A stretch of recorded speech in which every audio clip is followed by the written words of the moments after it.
We are joined today by Dale Cooper, a Clearwater chiropractor. Hello, Dale. Hello. You mentioned before we began talking today that fixing the back can actually fix other portions of your life. What do you mean by that?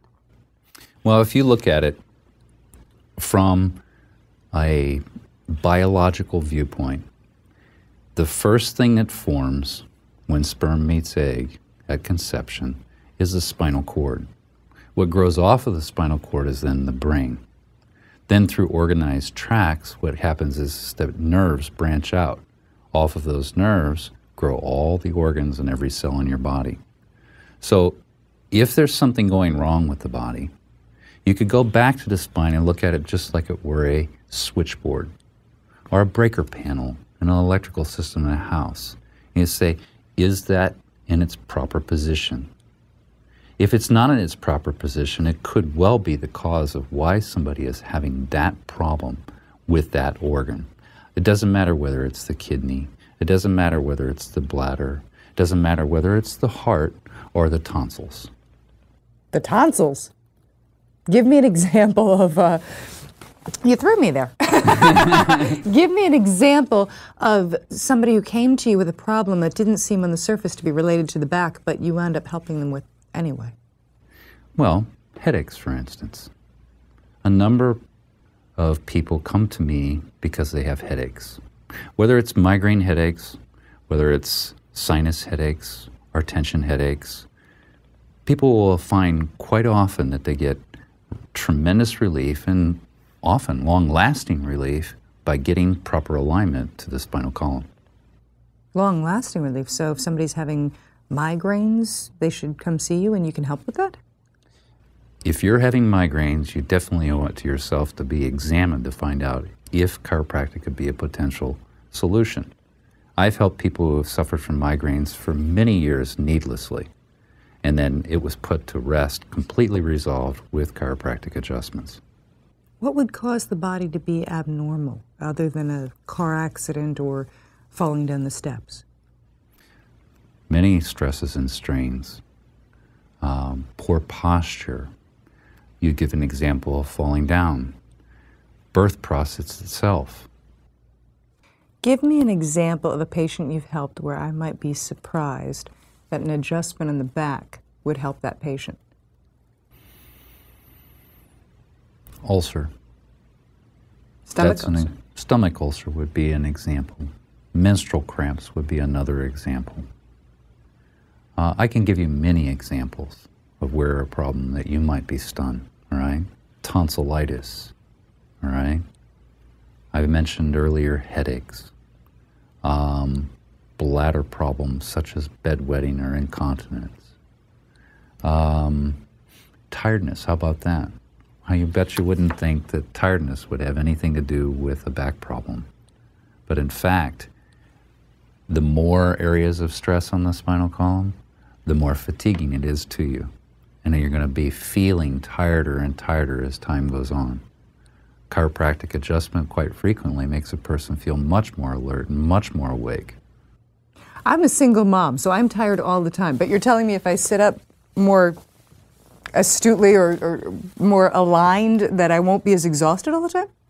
Well, you know, just setting up is one thing. It's something that actually is an indicator of and what condition you're in. But let me ask you this, because is it easy for you to set up? Or is it really a stress? Or is there effort involved in being able to set up? See, because when your spine, which is the foundation of your body, right? When your spine is properly aligned, you're able to sit up easier. There's not the effort involved in being able to maintain what one considers to be a good posture. How much of this is education? How much is it of telling your clients, showing your patients the proper way to sit, the proper way to cross their legs if they're a female and or lift something if they're a male? Well, I would have to say a majority of it's education, because when you look at it, doctor itself means educator, teacher. So that's what I do more.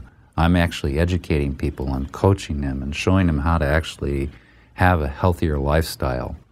I don't care whether it's diet or whether it's these vitamins or whether it's these exercises. It's all necessary to being able to create a body that is going to be well your whole life.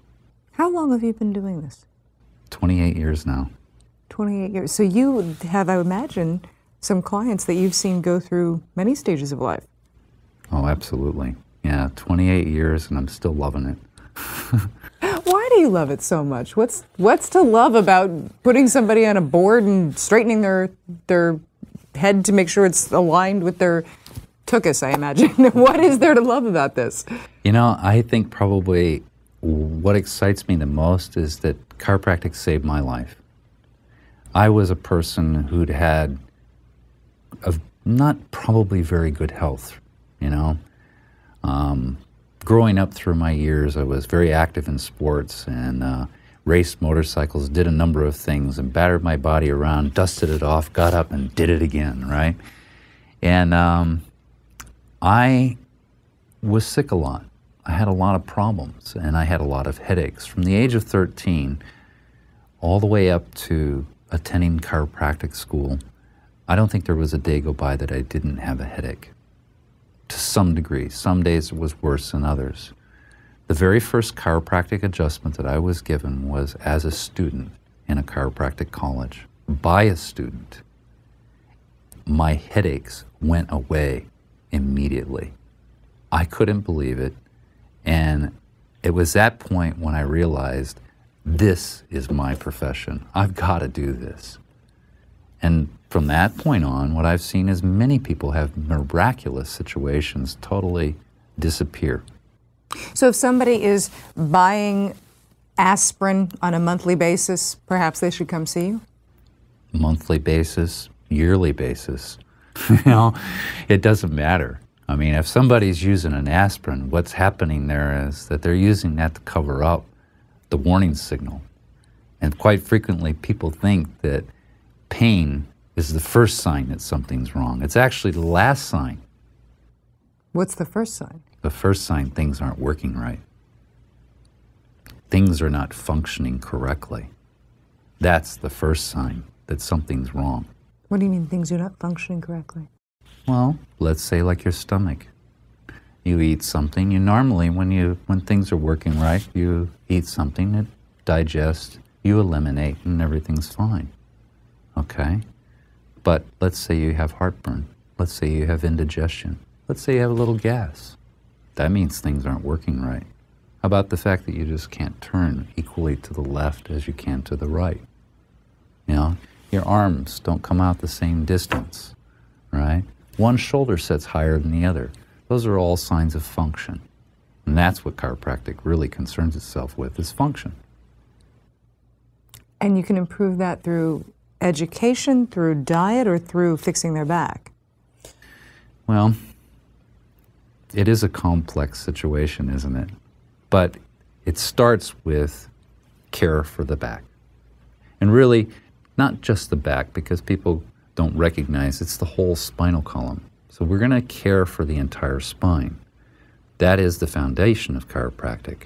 Supportive, you're going to do exercise, because I'm not going to be able to be there every day. So I want that person to actually have responsibility for their condition. So they need to put exercise there. A chiropractic adjustment, when delivered properly, restores mobility and motion back to that segment, as well as proper alignment. Then the exercises are there to take over so that it can be maintained. So you want strength and you want flexibility. Nutrition's an important part too. You have to have a proper diet. And in this day and age, hardly anybody will be able to say that they're getting all the nutrients that they should. So supplementation is necessary, the proper vitamins. Give me one thing that somebody who's watching this right now can do at home or at work that will make a difference in the way they feel. Probably the one thing that I can say is that something can be done about it, all right? And to give advice like this that would be general would be just something that everybody else has already told them. The exercise, the eating right, right? But if you come to me, what I can do is tell you what's going to be best for you. Because when you're in front of me, I'm going to know what it is that's going to be most beneficial for you to change at that time. So somebody who's watching this is having a physical problem. What should they do? Here's what I suggest. You call my office and we set up a time together, and I'll do a consultation at no charge so that you can find out if chiropractic could provide you a no drug, no surgery solution and help you live a healthier life.